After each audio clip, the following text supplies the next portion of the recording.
Amigos, amigas, sean todos bienvenidos a una entrega más. Hoy estaremos hablando del acontecer a una semana del 3 de enero. Quería hacer una corrección del último video donde por error involuntario mencioné el 23 de enero en lugar del 3 de enero.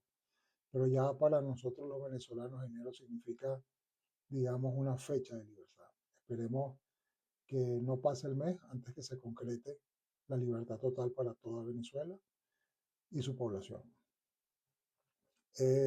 Hoy, como muchos de ustedes pueden apreciar, tengo el color rojo puesto encima y es una declaratoria de libertad para el uso del color rojo por todos los venezolanos. Hasta no hace mucho era un color que identificaba a parte de los venezolanos. Hoy por hoy siéntanse en libertad de utilizarlo porque es parte de esta gran liberación. Bien, quiero agradecer mucho a todos aquellos que han hecho sus comentarios, aquellos que están siguiendo mi cuenta.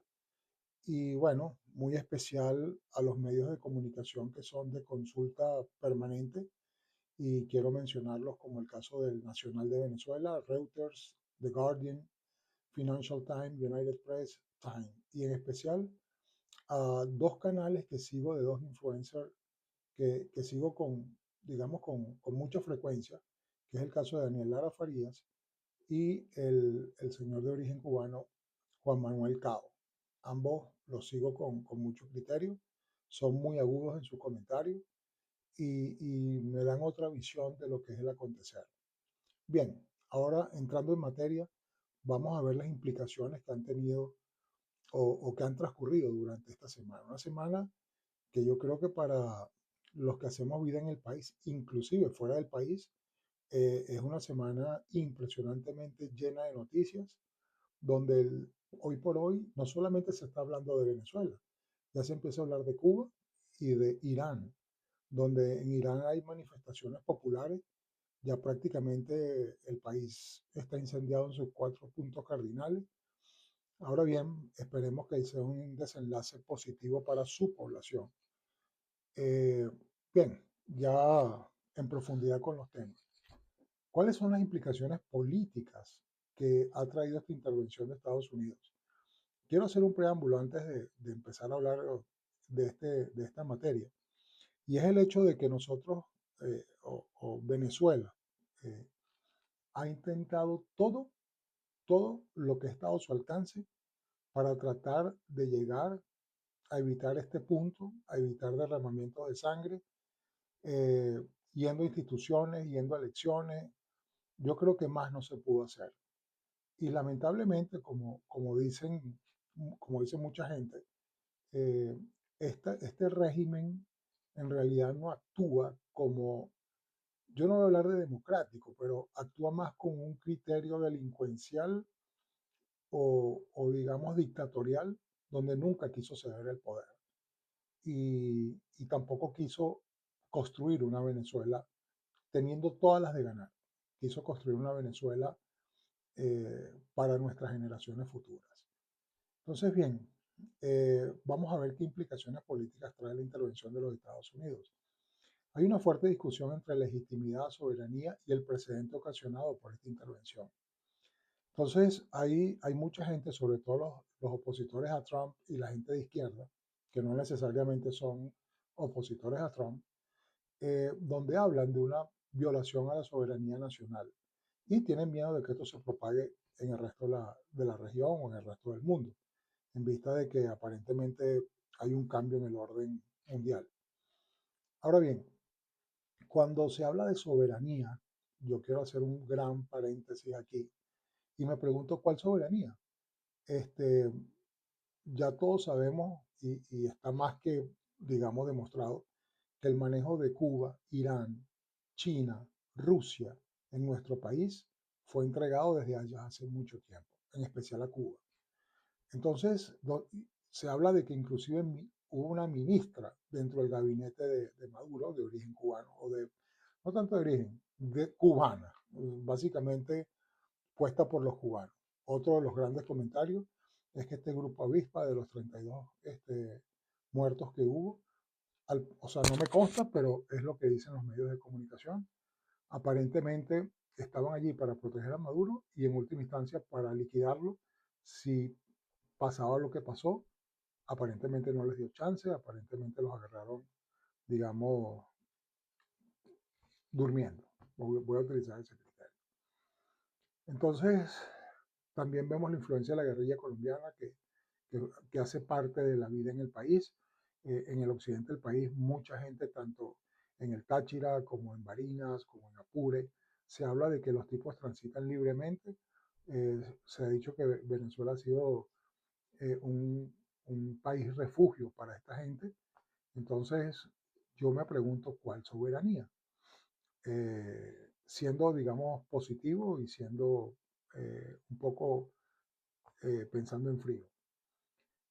Eh, Se genera un precedente para el uso de la fuerza porque definitivamente fue la única forma como pudo cambiar el escenario, ¿no? Hoy por hoy vemos que los radicales en Venezuela han bajado mucho el tono, encabezados, bueno, todos saben por quién. No voy a dar el nombre, pero todos saben a quién me refiero. Han bajado mucho su discurso. Entonces, creo que era la manera de demostrar de que no estábamos solos y de que hacía falta esto. Cosa que nuestros militares, eh, yo siento que más pertenecían a un partido político como tal, que pertenecían a, al juramento que habían hecho de defender la nación contra, digamos, internos, enemigos internos y externos. Lamentablemente yo puedo llegar a la conclusión, como muchos de ustedes, que nuestros militares se partidizaron y seguían los lineamientos, digamos, de un partido político, de una ideología para la cual ellos no fueron creados, ni juramentados, ni graduados por el Estado. Entonces, bien, yo creo que fue la única manera de poder darle un golpe a la mesa y poder cambiar un poco el tablero que estaba. Bien, yo creo que al señor Maduro, antes de haber llegado a este golpe, por decirlo así, en la mesa, o al uso de la fuerza, que ya todos sabemos, eh, yo creo que al señor Maduro se le dieron muchas oportunidades de tener otro desenlace al que tuvo. Eh, si la estadía de Maduro en manos de Norteamérica en este momento es producto de toda una componenda, es producto de una negociación previa, donde el señor Maduro prefirió ir a los Estados Unidos y probablemente no como preso en el futuro, pero bueno, todo esto forma parte de la teoría de conspiración y solamente, digamos, la historia nos dirá qué fue lo que pasó en realidad, si acaso. Em, yo creo que erosiona otro punto dentro de lo que es la parte política, yo creo que erosiona el orden internacional. Y ahora yo me pregunto, gente que dice eso, yo me pregunto cuál orden. ¿Cuál orden internacional? Venezuela acudió a todos los organismos que tuvo que haber acudido y todos hicieron la vista gorda. Inclusive, digamos, otros gobiernos estaban en el sí pero no. Y sí pero no es no. Entonces, volvemos otra vez. ¿A cuál orden internacional? ¿A cuál orden internacional, digamos, se violentó o sufrió, eh, digamos, un atropello? Yo pienso que muchas veces los convenios y las cosas se escriben y simplemente es papel o letra muerta. Ahora bien, hablemos un poco de lo que es la reconfiguración, de cómo va a quedar el poder interno. ¿Es un continuismo del madurismo sin Maduro o es una transición real? ¿Ok? Esa es una gran incógnita. Yo pienso que tomando un poco lo comentado por el señor Marcos Rubio, donde habló de las tres fases que siguen, que es la estabilización, la recuperación y la transición. Esto da mucho de qué hablar y yo creo que es la clave de toda conversación. Si hablamos de estabilidad, eh, yo creo que no fue la forma en la que el señor Trump se dirigió a la líder, que en este caso es María Corina Machado, y al señor Edmundo González Urrutia. Yo pienso que de haber, de haber impuesto, eh, digamos, a los ganadores del 28 de julio del 24, hubiese sido hoy por hoy un caos Y probablemente yo creo que no hubiesen durado los 3 días que estuvo Chávez fuera del poder, porque de verdad que hay muchos factores negativos dentro de lo que es la estructura venezolana que aún no ha entrado en el carril. Y hablamos del lado eh, paramilitar o militar o subversivo que está en las calles, que no tiene uniforme, pero que pertenecen a los mal llamados colectivos. Entonces, esa parte, digamos, de grupos de choque que tiene el gobierno que desarrolló el gobierno como una población civil armada a los efectos de proteger la revolución y de poder, de alguna manera, decir que es un enfrentamiento entre, digamos, entre el pueblo, porque los militares no entran, una manera de justificar su violencia. Entonces, ellos juegan un papel sumamente importante en este acontecer. Y yo creo que tiene que haber una pacificación, un entendimiento para poder seguir adelante y organizando el país. Entonces, por eso yo creo que es muy importante el tema de estabilidad, a tal punto que recientemente salió de que Estados Unidos invita a sus nacionales a no visitar Venezuela por temores a secuestro o a cualquier inconveniente con estas bandas armadas, ¿no? A pesar de que entiendo que el embajador de Estados Unidos que estaba acreditado en Colombia para Venezuela hizo una visita reciente a nuestro país. Y bueno, están tratando de reactivar la embajada de Estados Unidos en Venezuela. Obviamente, la estabilidad no solamente es desde el punto de vista de seguridad o desde el punto de vista social, sino hay que estabilizar eh, también otras actividades, inclusive económicas, como el tránsito y digamos la vuelta a la normalidad de las operaciones comerciales. Y de ahí viene el otro punto que ellos señalan, que es la recuperación. La semana pasada, o sea, esta semana que terminó, el viernes, el presidente de Estados Unidos se reunió con los mayores productores de petróleo del mundo, con los mayores explotadores, productores o compañías petroleras del mundo. Eh, Estuvieron presentes, yo creo que no se escapó una, excepto las de los países que yo llamo el eje del mal, que son China, Rusia, India, bueno, Irán, ninguna de esas estuvo, pero sí estuvo las del mundo occidental, incluyendo compañías europeas que son de mucha importancia y trascendencia, como el caso de Shell, que fue la primera compañía que explotó el petróleo por allá por el Táchira en Petrolia, cuando Venezuela o cuando el petróleo comenzó a decir yo estoy presente en esta tierra de gracia. Entonces, bien, eh, yo pienso que esta recuperación ya se anunció de que va a haber una inversión en el muy corto plazo de se habla de 100.000 millones de dólares eh, que aportarían estas empresas para el desarrollo cada una en diferentes campos petroleros. Y bueno, esperemos que así sea. Pero lo que fue, creo que un factor común en esa reunión fue, aunque no fue manifiesto abiertamente, fueron declaraciones posteriores donde todo depende del sistema de seguridad que se le vaya a proporcionar a estas compañías, tanto jurídica como seguridad, digamos, a nivel personal, del personal que opera en esa compañía. Está por verse, yo pienso que esa es la mejor vía que puede tomar Venezuela. Bien, y bueno, transición. Se supone que una vez que estabilizas, una vez que empieza la recuperación económica, empieza la generación de empleo, empieza un poco a mejorar, digamos, el bienestar de los venezolanos a nivel laboral. Va a venir una transición, ya cuando, digamos, el río esté en calma, vendrá una transición, la cual será una elección donde pueden participar aquellos que desean participar. Yo espero que sean los más calificados y que tengan programas concretos y sean serios para dirigir el país.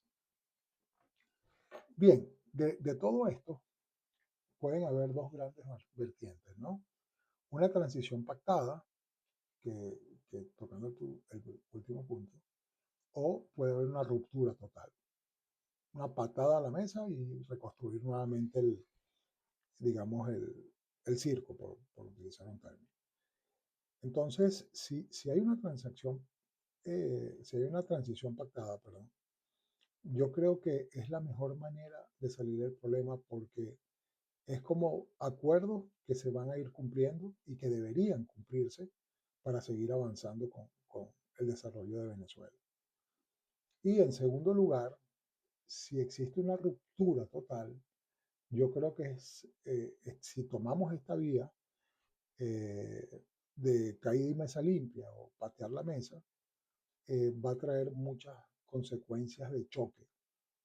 Inclusive me atrevo a decir que van a haber enfrentamientos que probablemente no sean guerras civiles, pero que estarían tocando ese tema. Evidentemente, para que haya una guerra civil tienen que haber dos bandos. Hay dos bandos, pero uno de ellos está desarmado, el otro está armado. Y el rol de los militares en este momento o de los sistemas de policiales juega un papel sumamente preponderante e importante para el control a futuro de esta gente que en realidad, digamos, fue armada, entrenada y son círculos de violencia fuertes que están creados a lo largo y ancho del país. Eh, Siguiendo la evolución desde el punto de vista social de lo que está aconteciendo en el país, eh, hay un alto riesgo, perdón, a la represión y a la retaliación. Prueba de ello que todos los venezolanos que están alrededor del mundo pudieron celebrar, los que están haciendo vida en otros países, porque no tenían miedo a una represión ni a una retaliación. Mientras que los que están en Venezuela, todos muy cautos, todos temerosos, todos con miedo, no salieron a la calle a manifestar. Evidentemente hay dos grandes causas, ¿no? La primera es que todavía sigue ese gobierno, llamémoslo así, pseudo gobierno o como lo quieran llamar, pero siguen los dirigentes, o sea, sigue el madurismo ahorita, pero sin Maduro, sin Nicolás. Eh, la gente está muy cauta o la gente todavía no termina de asimilar ese golpe, ¿no? Aunque bueno, yo creo que tiempo al tiempo y lo van a celebrar más que nadie en este planeta, el día que todas las cartas estén sobre la mesa. Eso por un lado. Por otro lado, hay un gran temor a cómo actuarían, y de hecho se vio, digamos, manadas de motorizados a lo largo y ancho de las ciudades, digamos, infundiendo temor a la población para evitar de alguna manera controlarlos, para controlarlos y que no salieran a, digamos, a expresar su emoción por lo que ocurrió. Hay una señal que también pareciera contradictoria, que es la liberación de los presos políticos. Los líderes internacionales, inclusive Donald Trump, han solicitado la excarcelación de toda la gente que está retenida bajo esta condición de presos políticos. Y algo que llama la atención es que el gobierno ha dicho que sí, que de hecho salió el presidente de la Asamblea como dándose golpes de pecho y diciendo que sí, que como una demostración de paz y de armonía y todo lo demás, iba a haber liberación. Lo que me sorprende a mí es que solamente han liberado, yo creo que en este fin de semana no llegan a 30 personas y a esa tasa probablemente estén cerca de 100 días, cerca de 100 días para poder liberar a todos los presos políticos.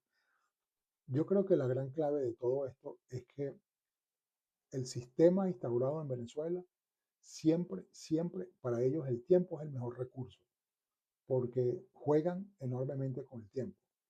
Entonces van soltando gente en una medida gradual y van haciendo tiempo a ver si las cosas pueden tomar otro rumbo. ¿Ok? Ahora bien, el gran temor es que no solamente suelten a la gente, sino que no sea una puerta giratoria, porque sueltan a 10 y meten a 20 nuevamente en la cárcel. Eso esperemos que no ocurra como ha sido en el pasado. Y bueno, ojalá de verdad que ese punto ya sea parte de la historia de Venezuela. Toquemos otro gran punto dentro de todas las implicaciones, que es el tema económico. Muchos dicen que el interés de Estados Unidos fue en el hidrocarburo más que en la democracia. ¿Eso será cierto? Bueno, por los vientos que soplan pareciera que sí, porque se ha hablado mucho más de petróleo que de democracia.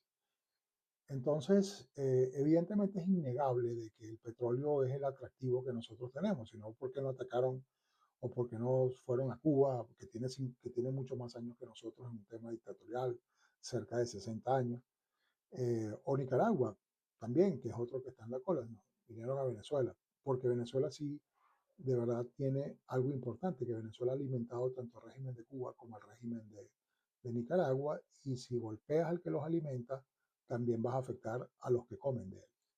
Entonces yo creo que fue un golpe de certero de la trilogía que hay aquí en el continente americano. Y bueno, vamos a ver en qué termina eso. Ahora bien, los Estados Unidos de Norteamérica fueron los primeros en desarrollar la industria petrolera en Venezuela. ¿Ok? O digamos Occidente, para no dejar por fuera Shell. Fue Occidente quienes desarrollaron la industria petrolera, muchas compañías americanas, muchas compañías holandesas, inglesas, etcétera. Entonces fueron los primeros en llegar a Venezuela para desarrollar lo que tenemos. Mucha de la tecnología era de ellos, hasta que llegó el chavismo y comenzó con la ruptura. Evidentemente Carlos Andrés Pérez nacionalizó la industria petrolera, pero la historia no terminó ahí porque se hicieron convenios con las empresas, PDVSA, digamos, tenía relaciones abiertas con ellos, había negociaciones de venta, de intercambio tecnológico, conocimientos, etcétera. Pero bueno, ellos se dedicaron a destruir la gallina de los huevos de oro porque de esa manera seguían el programa que ellos llaman de tierra arrasada, donde era acabar con todo lo que había para ellos reconstruir sobre lo que había y bueno, dominar mejor a la población y que ellos se mantuvieran en el poder per secula seculorum. Ahora bien, yo creo que el eje del mal que definí anteriormente se encargó de exprimir durante el tiempo que estuvo operando en el país los pozos petroleros, el petróleo. Hablemos del petróleo en general. La gran pregunta es, ¿qué dejaron los rusos? ¿Qué dejaron los chinos? ¿Qué dejaron los iraníes? ¿Y qué dejaron todos aquellos que participaron en la industria petrolera? ¿Dejaron alguna construcción, sepamos, alguna avenida? ¿Dejaron algún hospital hecho?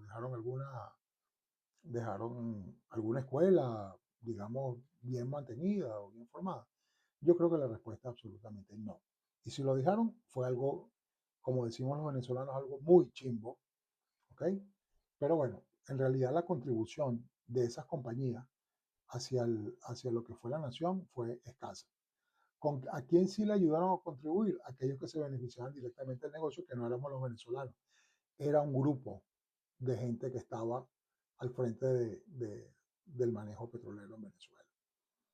Entonces, con esto también, los precios que ellos pagaban por los barriles de petróleo no era el precio de mercado, era un precio, digamos, con sus respectivos descuentos. Inclusive el caso de Cuba, que era otro caso inédito. Cuba no produce ni un barril de petróleo y estaba catalogado como un exportador de petróleo. ¿De dónde era el petróleo? Bueno, ya ustedes saben cuál es la respuesta. Bien, entonces Estados Unidos ya a la fecha, que es lo que atacamos y hablamos de Estados Unidos está tratando de, como mencioné anteriormente, de conseguir fondos de 100 millones de dólares para poder mantener o poder, digamos, relanzar la industria petrolera venezolana. Evidentemente, yo creo que eso va a tomar un poquito de tiempo, no mucho tiempo, pero de darse, como dicen, de alinearse los planetas o los chakras, yo creo que va a ser algo muy positivo para el país. Se ve que hay una gran inversión, van a participar las empresas tecnológicas más grandes del mundo y bueno, otra de las cosas interesantes va a ser el manejo de los recursos que genere el, digamos, el negocio petrolero.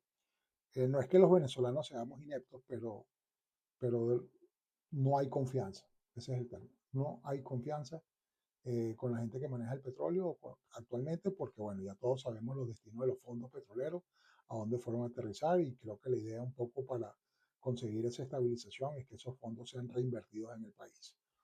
Habrán unos que estén de acuerdo, otros en desacuerdo, pero yo creo que hay que ser más pragmático en este sentido que principista, porque evidentemente sí, hay digamos, un choque a lo que es el estándar o lo que es, digamos, el status quo. Para mí fue pateado el status quo, tratando de buscar un nuevo paradigma, ya que la gente que se eligió en el 98, principios del siglo XXI, no fue capaz de desarrollar el país.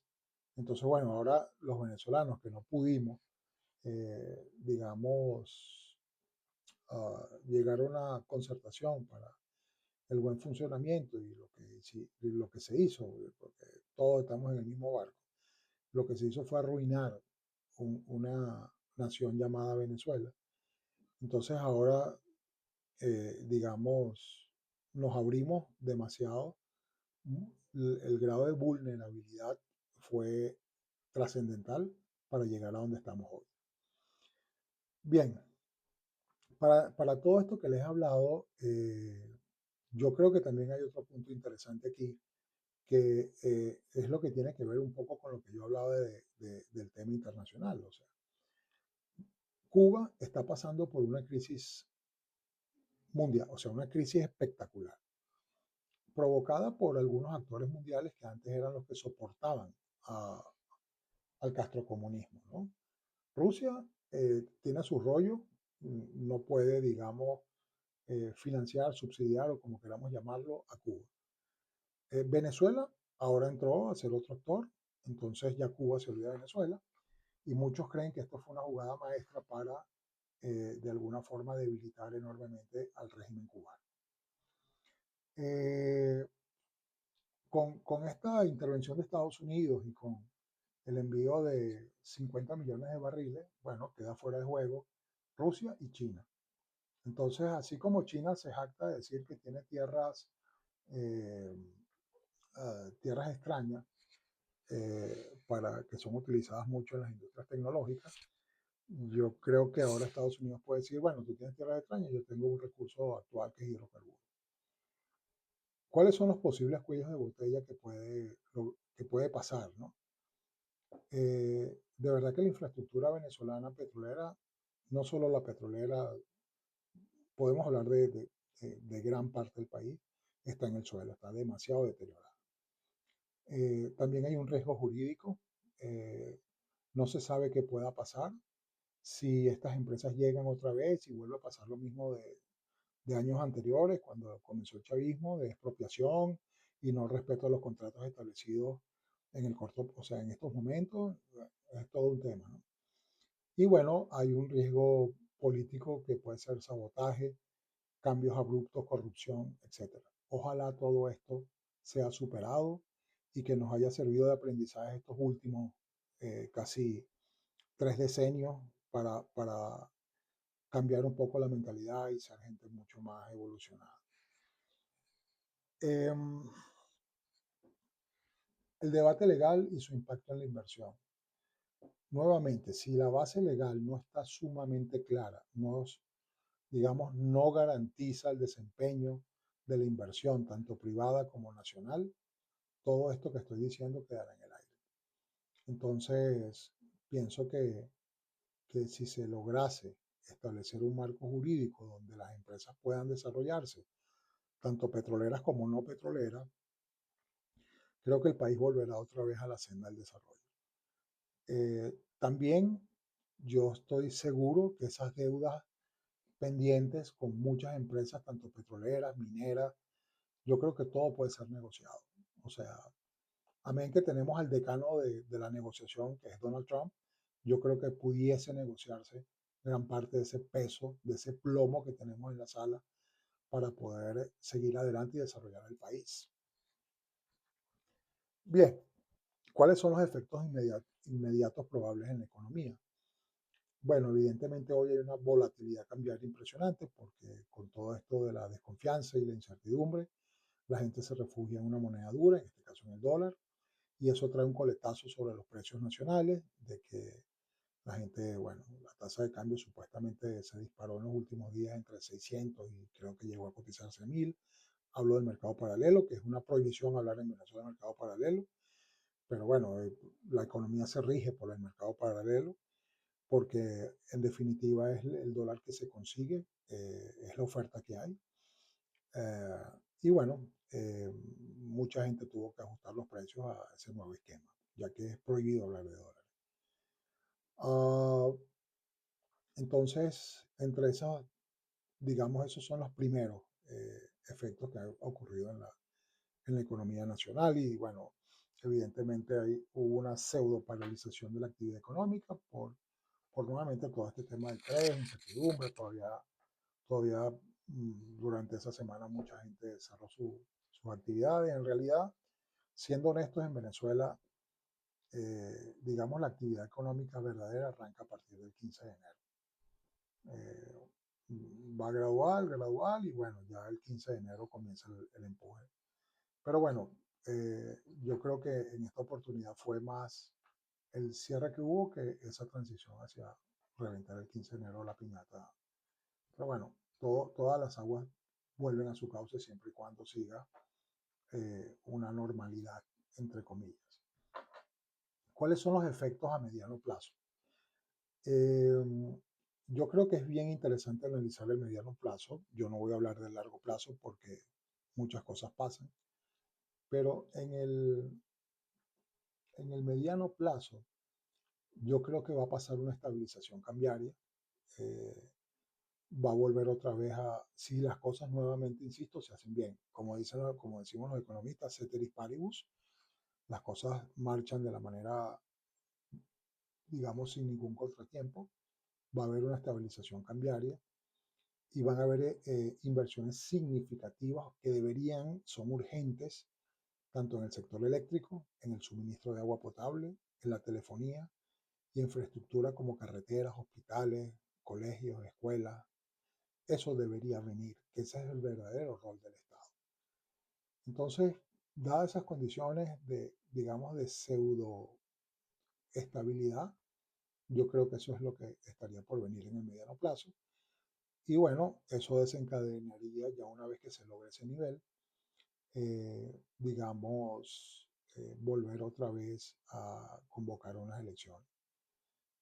Pienso que estratégicamente es lo mejor porque si no hay estabilidad va a ser una loquera elegir a alguien en este momento para que mañana entremos en otro conflicto más, en otras cosas que ya hemos vivido en el pasado. Algo muy importante que yo estoy seguro va a ocurrir es que todas aquellas empresas americanas y probablemente no americanas que estaban haciendo vida en el país antes de que llegara el chavismo y destruyera todo el aparato industrial, yo estoy casi seguro que Venezuela siempre ha representado un buen mercado, van a volver a generar operaciones en el país. En estos días vi un reportaje, ¿no? ¿Sabe? Hay que tener mucho cuidado con lo que aparece en los medios de comunicación porque al final uno no sabe si son serios, si no son serios, si son para vender, digamos, vistas, etcétera. Pero salió algo interesante como que empresas grandes que hacen vida en Estados Unidos como Costco, Walmart, entre otras, pudiesen abrir operaciones, Amazon pudiesen abrir operaciones en Venezuela. A mí no me cabe la menor duda como repito, si todo evoluciona de una manera positiva, a mí no me cabe la menor duda de que estas empresas vayan al país y de verdad que la fuente generadora de trabajo que se va a originar en Venezuela, cuidado si no volvemos a la época de los 70 cuando llegaron muchos extranjeros a cubrir posiciones porque no había no había tanto recurso humano disponible para poder atender. Ya de hecho hoy, cuando la industria petrolera, lo que me agradó mucho y me dio mucho orgullo es que todos los altos representantes de esas empresas petroleras que estuvieron en la reunión en la Casa Blanca mencionaron de la calidad y el talante de los venezolanos con alto conocimiento. Entonces, en una primera foto, digamos, hay muchos venezolanos que pudiesen regresar al país a ocupar posiciones, como fue en el pasado. Eh, yo creo que a nivel general va a ser un gran momento para Venezuela, siempre y cuando hagamos las cosas como debemos hacerlo. Aquí sí hay que seguir el librito de béisbol. Aquí no nos podemos poner e inventarlo otra vez. Bien, ahora caemos un poco en las implicaciones sociales, eh, que pueden ocurrir en el país. Ah, hablemos de seguridad, ¿no? Yo creo que el país durante estos 27 años ha sido víctima de un sistema de inseguridad, de un sistema de represión sumamente cruel. Y yo creo que logrando pacificar, logrando volver otra vez, evidentemente no va a ser fácil pedirle a la gente que ha sufrido, que ha sido encarcelada, que han muerto familiares, que vayan a abrazar a aquellos que fueron culpables de sus desdichas. Pero yo creo que en algún momento va a haber un punto de encuentro donde todos deberíamos empujar la carreta hacia adelante. Y bueno, y otra de las cosas es que la justicia tenga que hacer su papel. Aquellos que estuvieron involucrados en actividades o en hechos o en eventos que violaron los derechos humanos deben pagar. Deben pagar porque definitivamente una nación no puede avanzar sin justicia. Entonces yo creo que la justicia debe estar muy presente. Eh, lo importante es que no se exacerbe la polarización. Que yo soy blanco, que tú eres verde, que yo soy rojo, que tú eres morado. No. Somos un gran país que ha sufrido mucho y que es el momento de ponernos hacia adelante.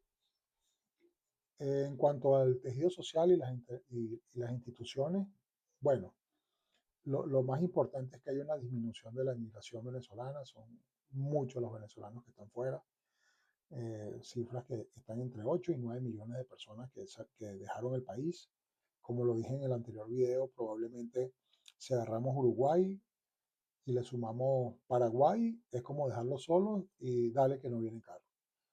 Entonces, 8 millones de personas son aproximadamente cerca del 30% de la población, del total de la población venezolana. Y bueno, la gran mayoría vinimos, porque yo me incluyo, vinimos a pasar roncha fuera del país. Vinimos a cambiar, digamos, nuestro nivel de vida por otro nivel de vida, cambiamos los problemas que tenemos en Venezuela por otros problemas que tenemos acá, pero al final los problemas son los problemas. Yo creo que debería haber un reacomodo del mal llamado sector privado, eh, conocido como los enchufados. Este, mucha gente se benefició de esto, gente sin empresa, gente sin honestidad y gente sin moral se aprovechó del país para hacer sus negocios. Y bueno, ahora toca un mercado de competencia, un mercado donde los que lo hacen bien van a triunfar, no los que tienen una palanca en el gobierno. De cierta forma tiene que disminuir el nerviosismo social. Eso va a afectar, o sea, positivamente a las compras nerviosas. Aquí la gente en lo que escuchaba algún fuego artificial salía corriendo a hacer las colas en los mercados como es normal. Eso pasa allá, pasa en Venezuela, pasa en cualquier parte del mundo que esté bajo sistemas como los nuestros. Uh, y de esa forma yo creo que debería disminuir la especulación también que se genera. Yo creo que los órganos militares y policiales deberían ocupar su verdadero rol, dejar de ser partidos políticos o seguidores de un partido político y cumplir su juramento para brindarle seguridad a los ciudadanos. Y bueno, debería haber una libertad de comunicación, ¿no? Sí, y de asociación. Bien, ya para concluir voy a hablarles un poco de los, eh, digamos, de tres posibles situaciones. Si hay una transición negociada con reapertura de petrolera gradual, creo que es el mejor caso o el caso más plausible. Eh, el país va a ir por la senda de crecimiento, de desarrollo, y muchos volverán o volveremos a nuestra gran nación que la llevamos siempre en el corazón. De hecho, hoy estuve escuchando algunas canciones, bien sea de inteligencia artificial, autores para muchos que no conozco de ellos, y de verdad que estuve, les confieso, con lágrimas. Para mí no es muy difícil llorar, pero estuve con lágrimas recordando los 4 puntos cardinales que tuve el gran honor de conocer en nuestra nación. de los grandes amigos que dejé atrás. Y bueno, de verdad que confieso que no pierdo la esperanza algún día de volver al país y poder seguir luchando por mis ideales y, y por la honorabilidad de mi apellido y de mi familia. El continuismo, yo no creo que ya dé mucho chance al continuismo chavista porque evidentemente no tienen la fuerza. Y bueno, que puede ocurrir una fragmentación, guerra civil o como queramos llamarla. Ojalá eso no ocurra y que podamos, eh, digamos, tener la suficiente madurez para superar ese escollo. Nuevamente quiero agradecerles a todos. Creo que hoy reduje el tiempo con respecto al primero un poquito, pero voy a seguir trabajando en reducir el tiempo para que ustedes no se aburran con estos audiovisuales. Pero lo importante es que han ocurrido tantos hechos que de verdad que es muy difícil acortar el camino. Muchas gracias por seguirme, agradezco y valoro enormemente sus comentarios y que tengan un feliz inicio de semana y veremos qué pasa en estos siguientes 7 días después de los sucesos del 3 de enero. Felicidades.